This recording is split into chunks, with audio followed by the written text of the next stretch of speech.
Hi guys, welcome. Today we're going to be doing a 10,000 mile service or a 1-year service on a 2024 Mini Cooper Clubman. So here's my Clubman, it's 2024. And the car only has 2,500 miles on it, but it's a year old, so it needs an oil change, oil filter change, air filter change, and cabin air filter change. So that's what we're going to be working through today. So this is the oil filter that I have. It's a MAN filter, which MAN is an OEM supplier. HU6012Z kit seems to be the right part number for it. I got this from F54. For oil, we're going to be using Liqui-Moly 0W20, which is the TopTech 6600 020. This meets the BMW Long Life 17 FE, which is what this car calls for. We're also going to be using a air filter from BMW. This is an OEM air filter because it just happened to be the same price as the aftermarket ones.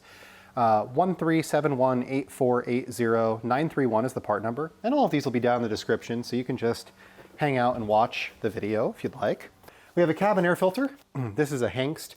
They are an OEM supplier as well, and it is a E3950 LB2, and the LB means that this is a blue carbon filter, which is a little bit more air filtering than normal. So to make the video a little bit short, I put the car up on a lift already. So we've got this up on my quick jacks. Realistically, you need to get access underneath the engine with enough room to work. So you can use jack stands, you can use the quick jacks like I have, whatever is easiest for you.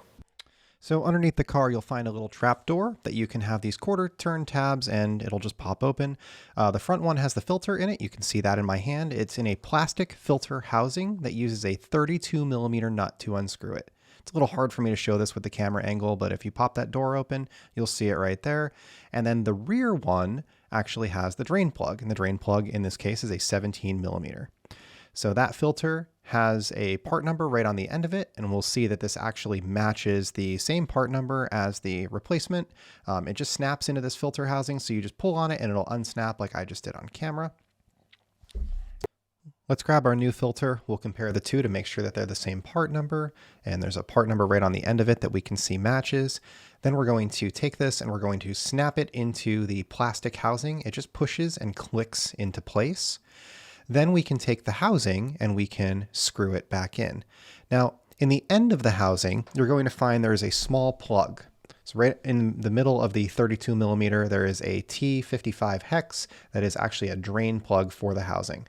They give you a new O-ring for the housing itself, which is this large O-ring in the bag. And then they also give you a new drain plug in the kit as well. And I'm talking about the drain plug for the filter, not the drain plug for the actual vehicle. You'll be reusing the factory drain plug for the actual vehicle. So we'll put the O-ring back on, we'll screw this into place, and we will just get it started by hand and then tighten it with our 32mm on it. Here I tried to show a better camera angle where you can see the actual 17mm drain plug and the filter housing. So the filter housing is in the hole that's on the bottom, and the drain plug is in the hole that's on the top in the video. So there's the 17mm hex right there, pointing at it with my finger. And then in front of that, you can see the housing with that T55 right in the center. So if you unscrew the T55, it will drain the oil out of the filter housing. Now this needs to be torqued to 6 Newton meters, which is not a lot. So just be careful to avoid over tightening. Next, we're going to be adding oil. In my case, I added all 5 quarts of the Liqui-Moly 0W20 because I pulled pretty much 5 quarts out of the car. So we can see I'm going to put this entire bottle in. And just as a double check, because you cannot check the oil level on this car without the car running, I'm going to take my drain oil out of my drain pan, which was previously empty, and I'm going to put it into the empty 5-quart container just to make sure that my level is good. Watching the level line on the side of the bottle as I fill it up shows me that the 5 quarts is the correct capacity, or 5 liters in this case. 5 liters is a little under 5 quarts, but that's what the Liqui-Moly bottle holds, is 5 liters. The next step is to start the car. We're going to check for leaks, make sure that there are none. There are no drips, there are no runs, there are no puddles underneath the car, and that everything looks good.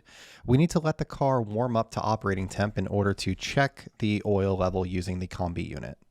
At this step, I like to fire up BimmerLink, connect to my OBD2 Bluetooth adapter, and check the monitors just to make sure that my oil pressure looks good and watch my oil temperature. What I found is somewhere between 180 and 200 degrees of oil temperature is required in order for the car to allow you to run the test to see what the oil level is. So we can see here that our oil temperature is at 160 degrees. While we're waiting, let's do a service reset. So we can click on service data. It will show us what services are currently due on the car. We can see the engine oil at the top. We can click reset service, and this will reset our oil change service. We can also see the status of other services that may be close to needing to be done later on in the car and where they're at in terms of mileage and date. It will then read the service data and show us that this is reset. We can go back again to the dashboard and we can keep monitoring our oil temperature until it's time to check with the combi unit. It's boring just watching the oil number go up slowly over time. We see 174, 175.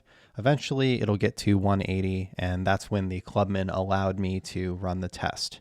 On my F56 Mini Cooper, it was 200 degrees, so I don't know if that varies based on models, engines, years, or exactly what indicates whether or not it can run the test, but your mileage may vary depending on what model and year your car is. Now that we're at 180 degrees, we can check the oil using the center combi unit. This is under vehicle and engine oil level check. The car will idle up and it will run for a couple minutes while it measures the engine oil. You'll see it raise the progress, 21, 22, 23, until it gets to 100%, at which point it will tell you if your engine oil level is low, high, or good.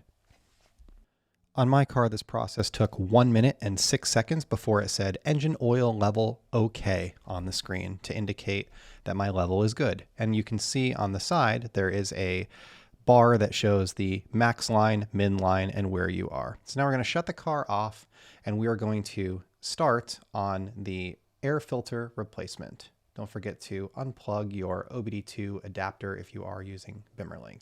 Here we are in the front of the vehicle. There are 4 T20 screws that you want to unscrew on this plastic cover. You can see the 2 in the front. There is one on the driver's side in the rear corner, and there is one midway down on the passenger side of the housing. Once you have finished unscrewing the cover, you can lift up on it and you will see the air filter inside the housing. So we can lift that up out and we can pull that forward. It's an interesting design. There's actually foam on the bottom of it. We can see that it's barely dirty. Again, the car only has 2,500 miles on it, but again, it is a pretty inexpensive filter, so we might as well just replace it. Here's our new filter from BMW. We're going to slide this into place and we're going to seat the cover down on top of it, the opposite of the removal process. It is a little hard to tuck in there because the cover is kind of in the way between the strut tower bar and the air duct that is behind it. But if you're careful, you should be able to work it into place and then push the cover on. We can then use our T20 to screw our cover back in. So we're going to do that again, 4 screws, 2 in the front, 1 midway down on the passenger side, and 1 on the driver's side rear corner. I like to get all 4 of these started about halfway down before going back around and tightening these. I don't know the torque spec, I just took it easy on them. Again, these are just simple T20 screws with a coarse thread. All right, so we always do the oil filter and air filter, even though air filter is technically supposed to be done every other one. I just kind of overdo these things. And you can see that it wasn't very dirty. So maybe I didn't have to, but why not? They're not that expensive.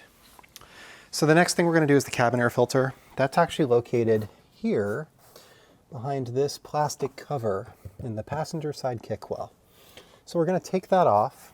So we've got a T20 here.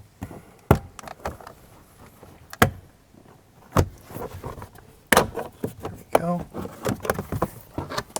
Our air filter is right there. It's actually behind this door. So we're also going to have to take off this plastic cover in the footwell here, which looks like has a T20 and a T20. So 2 T20s, one here and one in the other.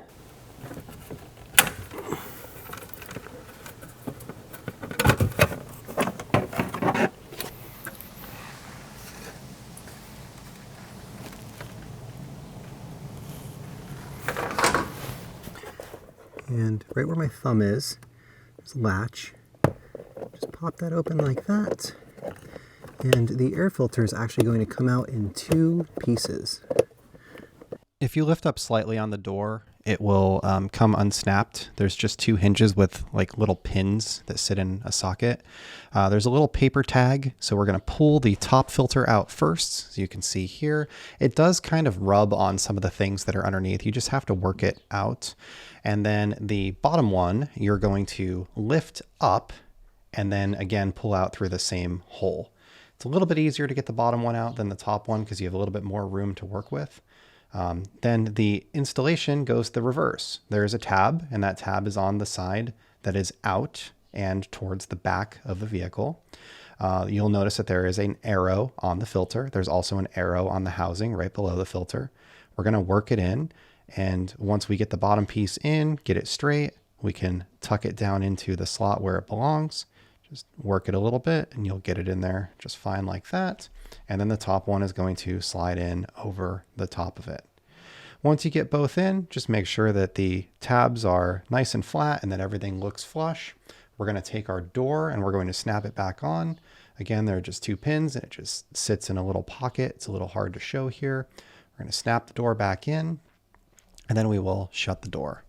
Once we reinstall the door and close it, we can reinstall our underfoot panels. You can see here, my old filters weren't very dirty. Again, the car only has 2,500 miles. But that's all for today. Thank you for watching and have a great day.